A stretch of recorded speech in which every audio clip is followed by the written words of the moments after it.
Nous sommes de retour en direct dans cette édition du 17 octobre 2024. Merci beaucoup pour votre fidélité. Et désormais, comme vous en avez l'habitude, il est l'heure de retrouver Éric Seban. Bonjour Éric.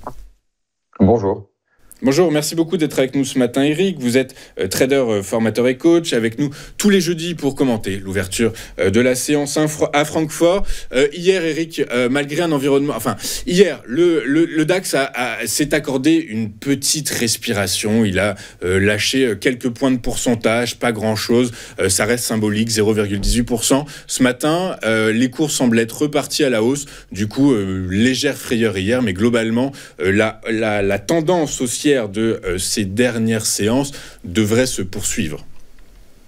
Alors ça fait trois séances maintenant que ça se replie un petit peu, ce qui est assez logique dans une construction haussière, parce qu'on est toujours dans une construction haussière. Je vous le disais la semaine dernière que mon scénario principal après la validation du pullback, c'était le plus probablement un retour vers les plus hauts. C'est ce qu'on a fait, ça s'est parfaitement déroulé de cette manière-là, et même un petit peu plus haut, puisqu'on a affiché 100 points de hausse supplémentaires. Donc en ce qui concerne le mouvement de fond, c'est toujours la hausse. Alors en effet, les volumes sont très modestes, et cette hausse, elle est surtout technique plus qu'une hausse de conviction, d'achat de conviction. Comme je le dis depuis plusieurs semaines, c'est pour ça qu'on a d'ailleurs peu de volume et qu'on a beaucoup de trading algorithmique. Le fait qu'on se soit replié un petit peu, alors tout de suite, d'ailleurs, on a fait 100 points de plus et tout de suite on est reparti en arrière, mais comme vous l'avez souligné, pas de beaucoup. Donc pour l'instant, c'est en effet qu'une respiration. Alors après, on confirme que c'est une respiration quand ça reprend le chemin de la hausse. Est-ce que ça va être aujourd'hui? Est-ce qu'on va peut-être revenir en double appui vers 19 200, comme je le suggère dans mon graphique, avant de repartir en double top vers 17 600. On va voir tout ça. Mais pour le moment, en tout cas, il y a effectivement aucune indication que ça pourrait baisser fort, sans une nouvelle très forte qui pourrait impacter les actions sur le long terme. C'est-à-dire qu'il faudrait vraiment, à minimum, moyen terme, il faudrait vraiment quelque chose de fort pour faire baisser le marché. Parce que j'ai aucune indication, si vous voulez, que les investisseurs de long terme, ces dernières semaines, se soient découverts. Et c'est justement la volatilité sur les puts, par exemple, qui reste à 16, elle reste relativement élevée. Elle a baissé un petit peu, mais pas beaucoup. Alors qu'on a pris quand même, depuis la semaine dernière où on se parlait, on a repris 200 points de hausse. On a une baisse de volatilité très faible. Donc, c'est pas une indication, en effet, qu'il y a de la complaisance. C'est pas une indication que tout le monde croit dans cette hausse, qu'elle est solide, elle va perdurer. Non, je pense que tout le monde reste méfiant. Et c'est d'ailleurs assez paradoxal. C'est-à-dire plus les gens sont méfiants, plus ils sont protégés, et moins le marché a des probabilités de baisser. Parce qu'évidemment, à partir du moment où on est protégé, on n'est pas obligé de sortir du marché, on n'est pas obligé de vendre. Donc ça peut quand même se poursuivre comme ça pendant un moment, tant qu'on aura, en définitive, des personnes qui seront contraintes d'acheter. Donc tous ceux qui vont prendre l'initiative de vendre à découvert, dès qu'on va passer au-dessus de ce qu'ils ont identifié comme étant des résistances pour pouvoir ouvrir des positions de vente à découvert, dès qu'on va passer au-dessus, ils vont se racheter parce que le scénario ne se réalise pas, donc c'est des achats contraints, c'est quand même des achats, donc ça fait quand même un peu monter le marché.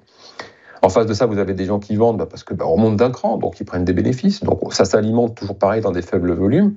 Et puis vous avez également tous ces professionnels qui sont des vendeurs d'options, dont je parle régulièrement, donc qui vendent des calls parce qu'ils sont là pour les vendre. S'il y a des acheteurs qui entrevoient qu'on continue de monter, ils vont acheter des calls. C'est une façon d'intervenir sur le marché, d'ailleurs à moindre frais. Donc les vendeurs de calls font leur métier, vendent des calls, mais quand le marché monte, il faut qu'ils protègent leur position. Ils font ce qu'on appelle de la gestion de delta, donc ils achètent les actifs sous-jacents et donc c'est des achats contraints également. Donc ça fait aussi un flux acheteur qui fait monter le marché.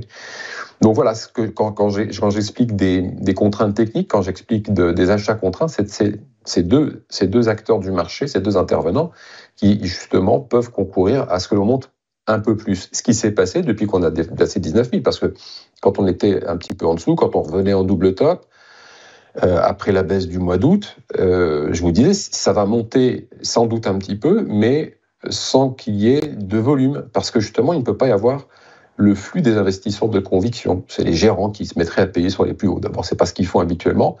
Et puis, de toute façon, il n'y a pas le contexte, il n'y a pas la visibilité pour entrevoir qu'en effet, ça puisse monter davantage. Donc, on ne se rue pas sur le papier. Et comme je l'ai dit et je le rappelle, de toute façon, pour le moment, la performance affichée sur l'année, elle est très bonne.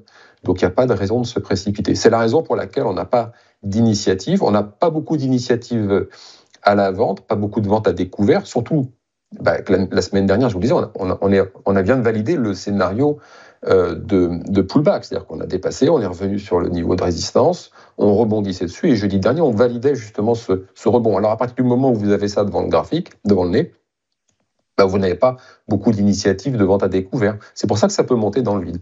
En plus, les mouvements se font et se défont, pour le coup, dans le vide en intraday, parce qu'il n'y a pas de densité non plus.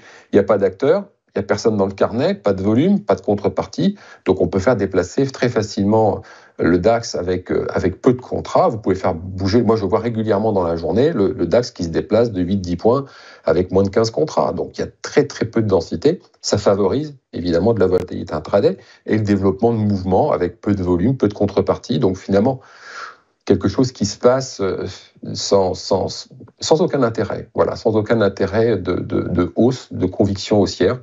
Le marché peut continuer encore de monter parce qu'il n'est pas vulnérable à la baisse.